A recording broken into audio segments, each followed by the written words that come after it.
Innal hamdalillah nahmaduhu wa nasta'inuhu wa nastaghfiruhu wa nastahdihi wa na'udzu billahi ta'ala min shururi anfusina wa min sayyiati a'malina. May yahdihillahu fala mudilla lahu wa may yudlil fala hadiya lahu. Asyhadu an la ilaha illallah wahdahu la syarika lahu wa asyhadu anna Muhammadan 'abduhu wa rasuluhu la nabiyya ba'dah. Amma ba'd, fa inna asdaqal hadithi kitabullah wa khairul hadi hadi Muhammadin sallallahu alaihi wasallam wa syarrul umuri muhdatsatuha fa inna kulla muhdatsatin bid'ah wa kulla bid'atin dhalalah wa kulla dhalalatin finnar wal a'yadzu billahi amma ba'd. Para pemirsa Salam TV, Bapak Ibu saudara-saudari yang dimuliakan Allah Subhanahu wa taala. Di dalam kesempatan yang mulia ini biiznillah kita akan melanjutkan penafsiran dari ayat-ayat ahkam. Dan alhamdulillah dalam kesempatan yang mulia ini kita akan menafsirkan surat Al-Baqarah ayat yang ke-187. Dan ayat ini juga masih berkaitan dengan hukum-hukum yang berkaitan dengan puasa. Allah Subhanahu wa taala berfirman, "Uhilla lakum lailatas shiyamir rafathu ila nisaikum, hunna libasul lakum wa antum libasul lahun. Alimallahu annakum kuntum takhtanuna anfusakum fataba alaikum wa afa ankum fal'ana bashiruhunna wabtaghu ma kataballahu lakum." Ayat yang kita bacakan tadi ya berbicara mengenai kebolehan seorang suami untuk mencampuri istrinya pada malam hari berpuasa. Allah Subhanahu wa taala berfirman, "Wahilla lakum lailatas shiyamir rafathu ila nisaikum." Dihalalkan bagi kalian pada malam berpuasa mencampuri istri-istri kalian. Karena sebelumnya ya, sebelum ketika pensyariatan puasa ini,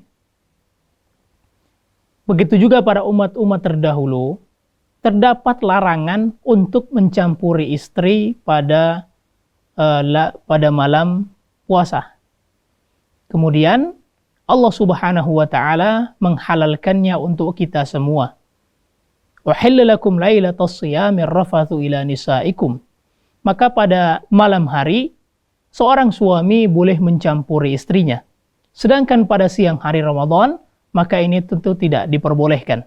Bahkan termasuk pembatal puasa yang sangat besar, di mana seseorang ketika mencampuri istrinya pada siang hari Ramadan, maka selain dia harus mengqadha puasa yang batal, dia juga harus membayar kafarat. Membayar tebusan. Dan ini sangat berat sekali.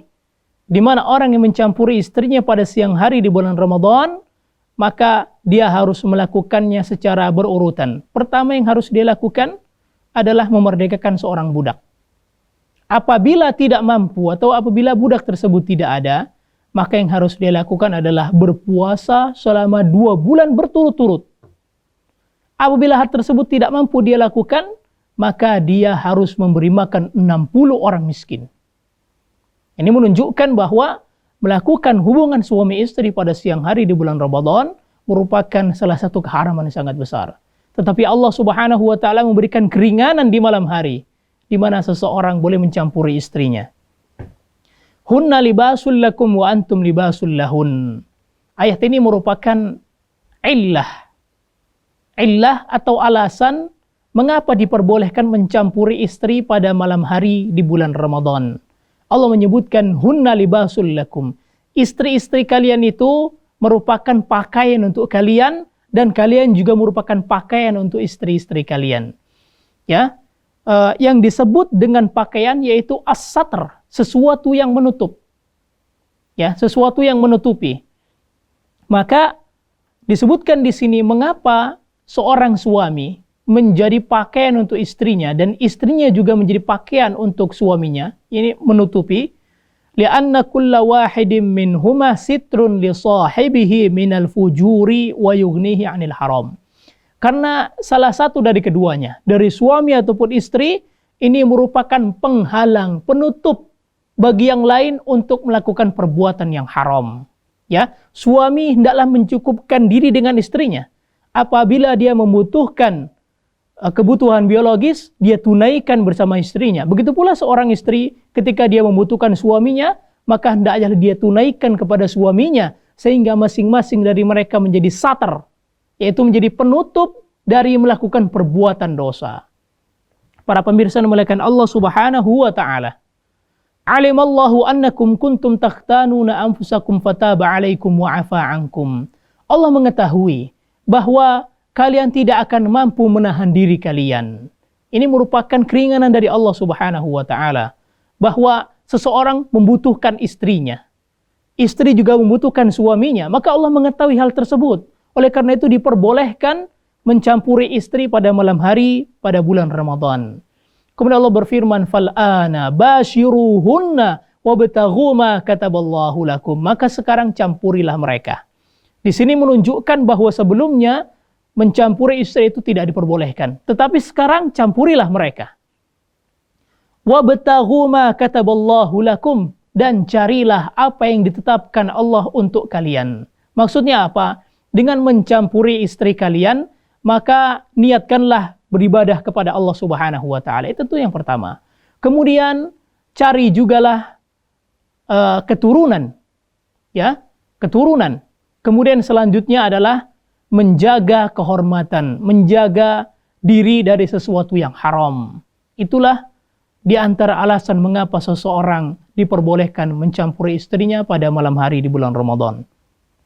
Kemudian setelah menjelaskan tentang kebolehan suami mencampur istrinya pada bulan Ramadan, Allah Subhanahu wa taala menjelaskan sedikit tentang hukum-hukum berpuasa.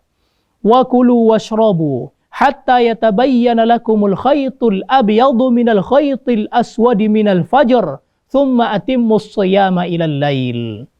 Allah Subhanahu wa taala berfirman, dan makan minumlah kalian. Maksudnya makan sahurlah kalian, bersantap sahurlah kalian. Maka di sini menunjukkan bahwa seseorang dianjurkan untuk bersantap sahur.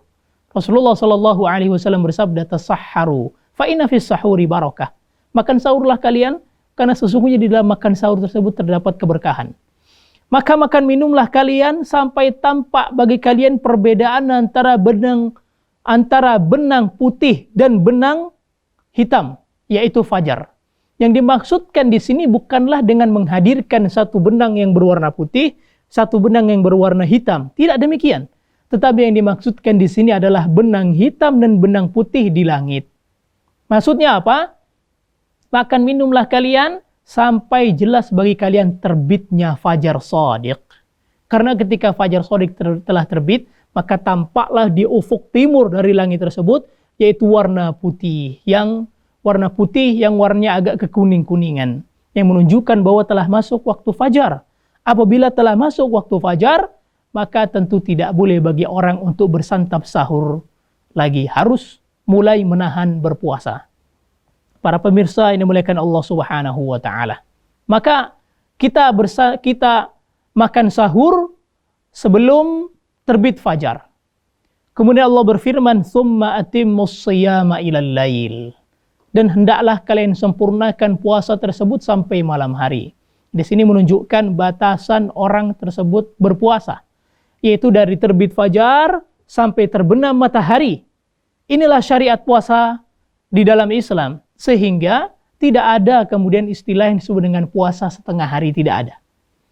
Adapun yang kita lakukan untuk melatih anak-anak kita, itu dalam rangka untuk melatih mereka. Tapi tentu saja itu bukan puasa yang disyariatkan, tidak ada puasa setengah hari, ya. Oleh karena itu, apa yang pernah kami dengar dan pernah kami saksikan, ada sebuah daerah yang memahami bahwa di hari terakhir di bulan Ramadan itu diperbolehkan untuk puasa setengah hari.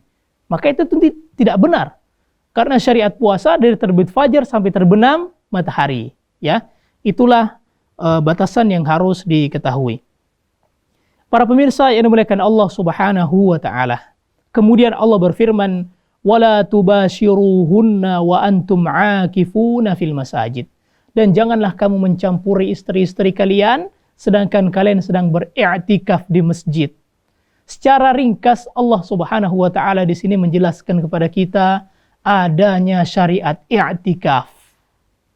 Adanya syariat i'tikaf, yaitu berdiam diri di masjid dalam rangka untuk beribadah kepada Allah Subhanahu wa taala. Dan bagi orang yang melakukan i'tikaf, maka tidak boleh baginya untuk mencampuri istrinya, ya. Tidak boleh baginya untuk bermesraan atau mencampuri istrinya. Itu semua tidak diperbolehkan berdasarkan firman Allah Subhanahu wa taala, "Wala tubashiruhunna wa antum 'akifuna fil masajid." Ya.